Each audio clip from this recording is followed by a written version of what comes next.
Hello polity buddies, welcome to my channel. और हम continue कर रहे थे अपने BA political science and competition exam की सीरीज को, जिसमें कि हमने जो हमारे मेजर पेपर का सिलेबस है, national movement, then after SEC paper, ये सब के सिलेबस को हमने कवर कर लिया है। And the videos are already uploaded on the channel. आप उसको प्लेलिस्ट में चेक कर सकते हैं, सबकी अलग से प्लेलिस्ट मैंने बना दी है।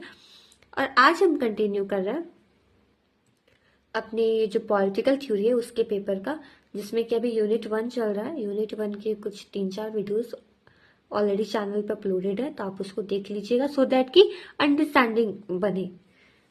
सो let's start with introduction part. So देखिए, लिबरलिज्म जो है ना, सबसे मुझे तो लगता है कि सबसे इन्फ्लुएंशियल कोई पॉलिटिकल आइडियोलॉजी है मॉडर्न हिस्ट्री में, तो लिबरलिज्म का ही है। जिसमें कि करीबन 17th-18th सेंचुरी में एनलाइटमेंट हुआ, स्पेशली इन यूरोप, है ना। और वहीं से आपका लिबरलिज्म ये जो है ये आया। ये लिबरलिज्म जो क्या कॉन्साइड करता है, वही ट्रेडिशन ऑफ थॉट। एंड इसके जो बहुत ही प्रोमिनेंट लिबरल थिंकर में हमारा नाम आता है जॉन लॉक का। 1632 में जन्म हुआ था, 1704 में डेथ हुई थी इनकी। और भी कुछ कुछ है, जैसे कि एडम स्मिथ हो गए, जेएस मिल, मॉन्टेस्क्यू, कैंट, रॉल्स, है ना। और अगर इंडिया की बात करें तो इंडियन कॉन्टेक्स्ट में हमारे लिबरलिज्म के जो थिंकर्स है वो आ जाएंगे, भीमराव अम्बेडकर हो गए, जवाहरलाल नेहरू, ये सब आ जाएंगे। लिबरलिज्म जो है ना, ये कुछ मान लेते हैं जो पब्लिक के बीच में जो कॉन्फ्लिक्ट होता है ना, जो this view कंसीड्स the existence of conflict, है ना, जो भी वेरियस इंटरेस्ट है लोगों के या सोसाइटी है, उसमें ये कॉन्फ्लिक्ट को रिजॉल्व करने का काम करता है। ठीक है, किसी भी पर्टिकुलर पर्सन है, इंडिविजुअल के जो राइट्स हैं, उसके ड्यूटीज को प्रोटेक्ट करने का काम, उसको प्रमोट करने का काम ये करती है। और जितने भी आर्बिट्ररी मतलब समझिए थोड़ा बोलते नहीं, थोड़ा आर्बिट्ररी तानाशाही टाइप का, जबरदस्ती अपना काम बनवाना, पावर दिखाना, तो उस चीज को ये लिमिट करता है, क्योंकि सबको अब ये लिबरल बना रहा है, सबको ये आजाद कर रहा है। Okay, so with this we have done an introduction part. अब आइए चलिए स्टार्ट करते हैं हम लोग इसके हिस्टोरिकल बैकग्राउंड को। बिफोर स्टार्टिंग द बैकग्राउंड मैं बता देती हूँ कि आप लोग अपनी कॉपी पेन लेके बैठिए, साथ में नोट्स बनाते चलिए, सो दैट कि आपको भी लर्न हो जाएगा और आपके नोट्स भी बन जाएंगे। और जो मैं इसमें लिखी हुई बातों के अलावा जो मैं एक्स्ट्रा बातें बताती हूँ, उसको आप एज ए स्टिकी नोट्स अपने नोट्स में ऐड ऑन कर लीजिए। सो लिसन फ्रेंड्स, ये जो लिबरलिज्म है इसको हम लोग दो भाग में तोड़ते हैं, लिबरल और इज्म। लिबर्टी मतलब क्या है कि जितने भी आप पे रोक है, कॉन्स्टेंट्स है, सब का एब्सेंस, अब कोई रोक टोक नहीं, लिबर्टी। और इज्म मतलब होता है आइडियोलॉजी, एक विचारधारा। तो इस प्रकार की जो विचारधारा होती है जिसमें आजादी की बात है, जिसमें आप पे कोई रोक टोक नहीं है, उस विचारधारा को कहते हैं लिबरलिज्म। अभी लिबरलिज्म दो प्रकार का होता है, कलेक्टिव मतलब कोई एक ग्रुप आजाद होगा, और इंडिविजुअल मतलब कि किसी एक अकेले पर्सन को उसके खुद के कुछ कुछ आजादियां मिलेंगी। लिबरलिज्म को हम लोग समझते हैं तो इंडिविजुअल लेवल पे, सोसाइटी लेवल पे और स्टेट लेवल पे। अब पहले चलिए हम लोग इस लिबर्टी वर्ड को क्लियर आउट करते हैं। सो लिबर्टी जो है ये एक लैटिन वर्ड लिबर से बना है, जिसका मतलब होता है फ्रीडम। अब इससे हम लोग कुछ फेमस थिंकर्स के कर लेते हैं जो इसके प्रोपोनेंट्स हैं। सबसे पहले हम जानते हैं जेएस मिल के बारे में। तो ये जो जेएस मिल है ना, इन्होंने कहा था कि ना कि जो लिबरलिज्म वाली जो हमारी ये जो गवर्नमेंट है ना, वो बेस्ट गवर्नमेंट है। ठीक है, देखिए भले ही इसको लीस्ट गवर्न किया जाएगा, क्योंकि देखिए अब आजादी है तो आपको गवर्न तो आप पे बोलते हैं, आप पे प्रशासन तो शासन कम किया जाएगा, लेकिन ये बेस्ट गवर्नमेंट कहलाएगी। डेविड जी स्मिथ ने भी कहा कि it is a belief in the commitment to a set of method and policies that have as their common aim greater freedom for individual man. इसमें कहा कि कैसा बिलीफ जिसमें कि कैसा कमिटमेंट हो, ठीक है, जिसमें कि मेथड एंड पॉलिसीज जो है सबके कॉमन एम हो, सब में यही रहे कि जो इंडिविजुअल मैन है उसको ज्यादा से ज्यादा फ्रीडम दी जाए। पैटर्न कहते हैं कि लिबरलिज्म जो है ना, ये थ्योरी और प्रैक्टिस है किसी भी इंडिविजुअल के लिबर्टी की, चाहे वो जुडिशियली का आजादी हो, डिफेंस की आजादी हो, चाहे कि कॉन्स्टिट्यूशनल स्टेट की आजादी हो। तो हमने किया, इसके बैकग्राउंड को हमने समझा। अब हम समझते हैं इसके कोर वैल्यूज को। अगर कोर वैल्यूज देखा जाए तो इसमें सबसे पहला हमारा आ जाएगा कि ना इंडिविजुअल ऑटोनॉमी पे फोकस करता है। Individual autonomy in the sense बोले तो यहाँ पे सिर्फ खुद की बातें की जाएगी, है ना, कि जो पर्सनल आदमी है वो खुद में आजाद होना चाहिए। Okay, then after priority of individual, किसी जो बोलते हैं पर्टिकुलर पर्सन है उसको प्रायोरिटी दिया जाएगा। उसके जो कुछ कुछ नेचुरल राइट्स होते हैं, जैसे बस कुछ राइट टू लाइफ है, राइट टू प्रॉपर्टी है, तो ये उसके नेचुरल राइट्स हैं। और नेचुरल राइट्स वो इनवॉयलेबल है, कोई उससे उसको नहीं छीन सकता, उसके कोर वैल्यूज है। तो ये लिबरलिज्म बातें करती है, एक इक्विलिटेरियन सोसाइटी की बात करती है हमारी लिबरलिज्म। ये कहती है जो भी सोशल कलेक्टिविटी है कि समाज है वैसे करना, समाज के साथ मिलकर करना नहीं, आप आजाद है, आप अपना काम कीजिए, आपको जो करना है, ये यूनिवर्सलिज्म है ना। फिर social political system to be improved, इसमें वही बातें कही गई है कि हमारा जो सोशल और पॉलिटिकल सिस्टम है उसको इम्प्रूव किया जाए एक इंडिविजुअल के लिए। आइए अब हम समझते हैं लिबरलिज्म की हिस्ट्री को।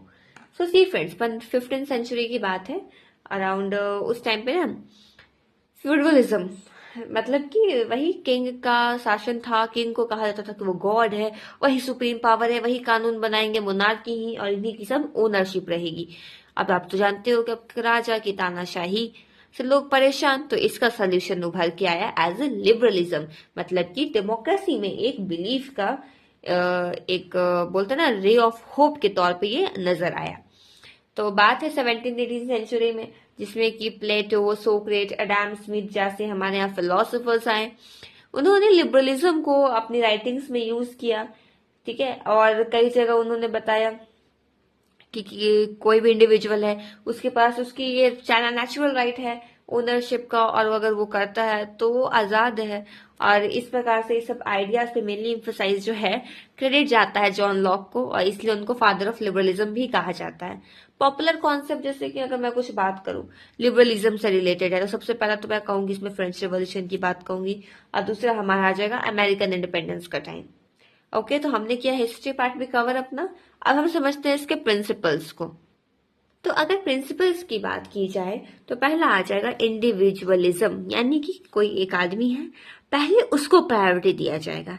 दूसरा है डेमोक्रेटिक वैल्यूज, कुछ कुछ वैल्यूज है ना, जैसे कि हमारे यहाँ ये 1 पर्सन 1 वोट 1 वैल्यू, या फिर right to equality, right to vote, ये सब क्या है, ये लिबरलिज्म को दिखाया जा रहा है कि उसको कितनी आजादी दी जा रही है, फ्रीडम, मैंने कहा ना ये प्रिंसिपल है इसका। जैसे अब कैपिटलिज्म को बढ़ावा दिया जाएगा, इसमें कैपिटलिज्म में क्या है, कोई भी एक पर्टिकुलर व्यक्ति है वो आजाद है, फ्री मार्केट है, फ्री ट्रेड है सबके लिए। फिर प्राइवेट ओनरशिप, अब उसकी मर्जी हो, जितना भी वो कमाए अपनी एबिलिटी के अनुसार उतना वो ओन करेगा, तो उसके पास प्राइवेट ओनरशिप हो जाएगी। तो इसका प्रिंसिपल यही है। फिर इसमें क्या है कि जो गवर्नमेंट की पीरियड है वो लिमिटेड होती है ना, क्योंकि अब सरकार भी ज्यादा हस्तक्षेप नहीं करेगी। सेकुलरिज्म, अब देखिए लिबरलिज्म का एक ये भी है कि आपकी आजादी है, आपको जो धर्म फॉलो करना है कीजिए। तो इस प्रकार से ना ये धर्म निरपेक्षवाद की भी यहाँ पे भावना देखने को मिलती है। फिर डेमोक्रेसी तो है ही, क्योंकि बोलते हैं लोकतंत्र ही है जो कि हमें आजादी देता है, लिबरलिज्म का कॉन्सेप्ट। अगला कॉन्स्टिट्यूशनलिज्म, इसमें अगर लिबरलिज्म है यानी कि आजादी मिलती, तो आजादी कहाँ मिलेगी, सब कहाँ लिखा रहेगा, तो संविधान में, तो कहीं ना कहीं संवैधानिकवाद भी हो गया। फिर इंडिपेंडेंट ज्यूडिशरी का यहाँ पे मेंशन किया गया है कि अगर आपका जो लिबरलिज्म है तो आजाद कैसे हुए आप, जब तक आपकी जो न्यायपालिका है वो नहीं आजाद होगी तो पहले ये भी आजाद रहती है। इसमें जो भी रेस्ट्रिक्शंस है उसको अपोज किया जाता है, यानी कि हम आजाद हैं, आप हम पे क्यों रेस्ट्रिक्शंस लगाओगे, why will you restrict me from those and those works. तो इसको अपोज किया जाता है, इक्वालिटी को फेवर किया जाएगा, और सरकार को कहा जाएगा सर यह हम आजाद है, आपकी तानाशाही बिल्कुल नहीं चलेगी, आप अकाउंटेबल है, हम आपको चाहे तो हटा सकते हैं। तो ये कुछ प्रिंसिपल्स हो गए हमारे लिबरलिज्म के। और अब हम समझते हैं क्लासिकल लिबरलिज्म। ठीक है, लिबरलिज्म दो प्रकार के, क्लासिकल लिबरलिज्म और एक मॉडर्न लिबरलिज्म। तब एक एक करके दोनों को हम लोग समझते हैं। So first of all let's start with the classical one. तो क्लासिकल लिबरलिज्म अब पहले के जमाने में चलता था। इसमें क्या होता था, रेस्ट्रिक्शंस की ये इसमें जो है आपके रेस्ट्रिक्शंस, मैंने गलत लिख दिया है, हाँ, एब्सेंस ऑफ रेस्ट्रिक्शंस, सही है थोड़ा कंफ्यूज हो गई। एब्सेंस ऑफ रेस्ट्रिक्शंस, इसमें क्या है ना कि आप पे मतलब रेस्ट्रिक्शंस तो है ही नहीं, तो देखिए तो अच्छी बात है ना, आप गाना गा रहे हो, आप पे कोई रोक टोक नहीं, आपकी मर्जी, आप गाओ। आपको मतलब भाई रोड में गाना है, स्कूल असेंबली में गाना गाना है, आपको कहीं मीटिंग चल रहा है तब आपको गाना गाना है, कोई रेस्ट्रिक्शन ही नहीं है ना। एकदम स्टेट को तो कुछ चीज में इंटरफेयर करना ही ना, मिनिमल स्टेट इंटरवेंशन होना चाहिए। हमें काम करना है यूनिवर्सल यूनिटी पे इंसानों की, और इनका कंसीडर करना था प्रॉपर्टी राइट्स पे, लोग ज्यादा एम्फेसिस करते थे। इनका कहना था कि हमें इस चीज में आजादी दो, हमें इसमें दो, इसमें दो, आजादी दो, दो की बात करते थे ये लोग। तो आप देख रहे हो एकदम आजादी आजादी कर रहे हैं, रेस्ट्रिक्शंस भी कुछ भी, अगर रेस्ट्रिक्शन नहीं रहेगा, मैंने बोला कि आपको जहां मर्जी वहां गाओ, इसका मतलब थोड़ी ना कि आप मीटिंग में भी गा लो। तो अगर रेस्ट्रिक्शंस नहीं रहेंगे तो ऑफ कोर्स कोई गाएगा ही गाएगा। तो इसलिए हम लोग इसको नेगेटिव लिबरलिज्म भी कहते हैं। और इसके एडवोकेट्स कुछ है, जैसे कि जॉन लॉक हो गए, एडम स्मिथ हो गए। समय के साथ ये बदलता है, फिर एक नया कॉन्सेप्ट आता है लिबरलिज्म का, दैट इज मॉडर्न लिबरलिज्म, जिसको हम लोग पॉजिटिव लिबरलिज्म भी कहते हैं। क्योंकि इसमें क्या होगा, इसमें थोड़ी मोड़ी रेस्ट्रिक्शंस रहेंगे, है ना। जहां पे जरूरत पड़ेगी वहां पे स्टेट का इंटरवेंशन भी रहेगा। यहाँ पे मल्टीकल्चरलिज्म पे एम्फेसिस किया जाएगा, देखा जाएगा सब कुछ के हिसाब से, कोई ग्रुप आइडेंटिटी भी दी जाएगी। ओके, यहाँ पे डिस्ट्रीब्यूशन जस्टिस पे काम किया जाएगा कि सबको न्याय मिल जाए। ओके, अगर कोई गलत करे तो उसको पनिशमेंट भी मिलनी चाहिए, ये नहीं कि एकदम रेस्ट्रिक्शंस ही हो जाए, रेस्ट्रिक्शंस का एब्सेंस ही हो जाए। ओके, और यहाँ पे क्या कहते हैं, यहाँ पे बात की जाती है आज फॉर फ्रीडम टू, यानी कि यहाँ पे कहा था कि इस चीज में तुम फ्रीडम लो, इस चीज में तुम फ्रीडम लो, लेकिन इस चीज में तुमको नहीं देंगे, इस टाइप से होता है। इसके एडवोकेट्स हो गए आपके जीएस मिल, जॉन रॉल्स, टीएच ग्रीन, ये आपके लास्की हो गए, ये सब। अब आइए हम लोग थोड़ा लिबरलिज्म को और डीपली समझते हैं। तो ये जो लिबरलिज्म है ना, ये हमारी बोलते हैं ना कि it is a philosophy of modern times. Modern times में जब आपको समाज में इतना कुछ हो गया, राजा वजह से जब लोग परेशान हो गए, अब एक मॉडर्न टाइम आ गया, तब लोग बात कर रहे हैं कि नहीं हमें आजादी चाहिए, लिबरलिज्म चाहिए। देखिए, हर आइडियोलॉजी जो है ना रिप्रेजेंट करता है किसी ना किसी पर्टिकुलर क्लास को, और कहीं ना कहीं इसमें ना पता है शुरू में ना इकोनॉमिक्स जो वन है, जो हमारे मिडिल क्लास उस टाइम पे इंडस्ट्रियलाइजेशन ये सब हो रहा था, तो ये उसको कहीं ना कहीं ये रिप्रेजेंट कर रहा था। तो लिबरलिज्म में आपके यही आ जाएंगे कैपिटलिस्ट क्लास, उस टाइम पे जो कि मिडिल क्लास थे, इन लोगों ने ही मेनली आवाज उठाई थी इसके लिए।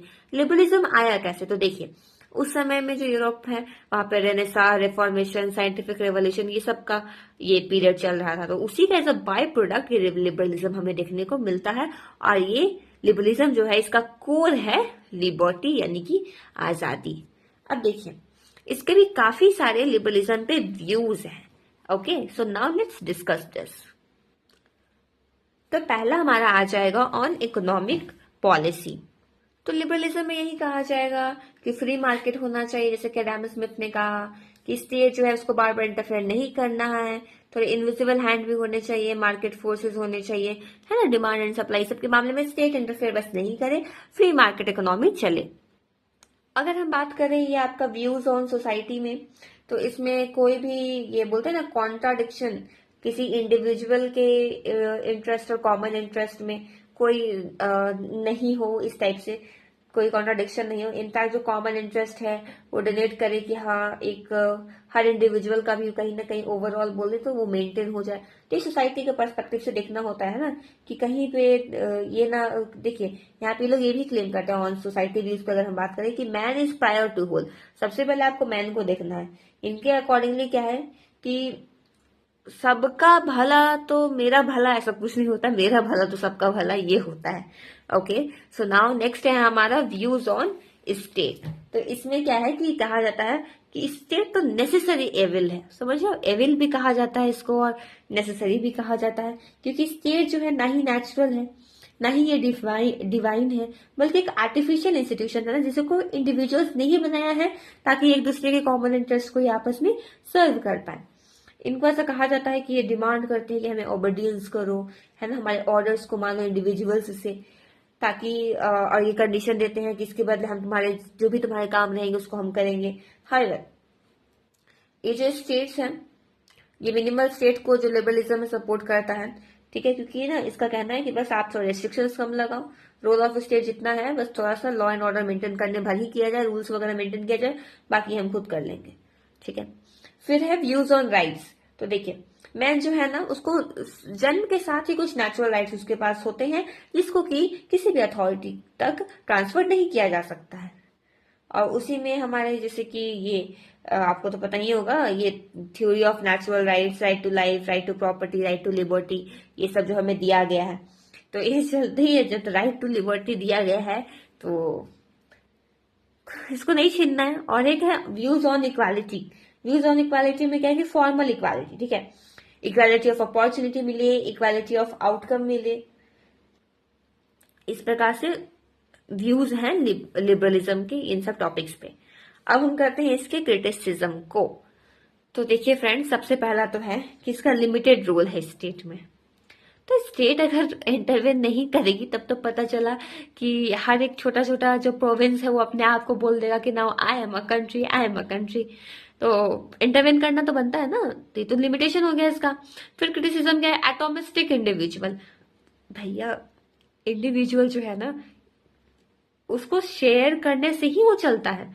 हर एक आदमी खुद में बोलते हैं ना कि वो सेल्फ रिलायंट नहीं होता है, और यहाँ पे इंडिविजुअलिज्म पे एम्फेसाइज कर रहे हो। अगला है क्लास बायस्ड। अभी जो लिबरलिज्म है ना, ये आजादी तो देता है, लेकिन आजादी देने से आपको पता ही है कि कितने सारे डिफ्रेंसिएशन, डिस्क्रिमिनेशन क्रिएट हो जाते हैं।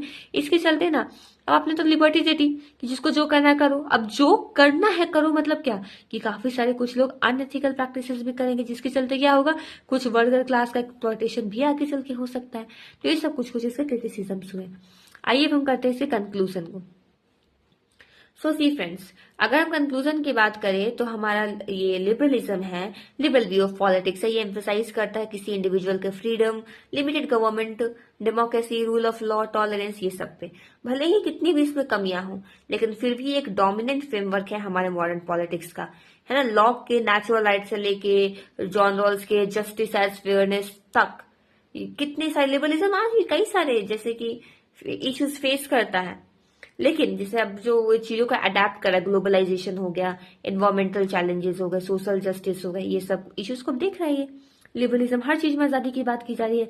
लिबरलिज्म आपको एक स्टैटिक आइडियोलॉजी नहीं बन गया है, बल्कि एक लिविंग ट्रेडिशन बन चुका है जो कि बैलेंस करता है ना। फ्रीडम को इक्वालिटी के साथ, इंडिविजुअल के राइट्स को समाज के वेलफेयर के साथ, है ना, और जो नेशनल सोवरेनिटी है उसको एक ग्लोबल कॉपरेशन के साथ ये बैलेंस करता है। सो with this, thank you guys for watching my video.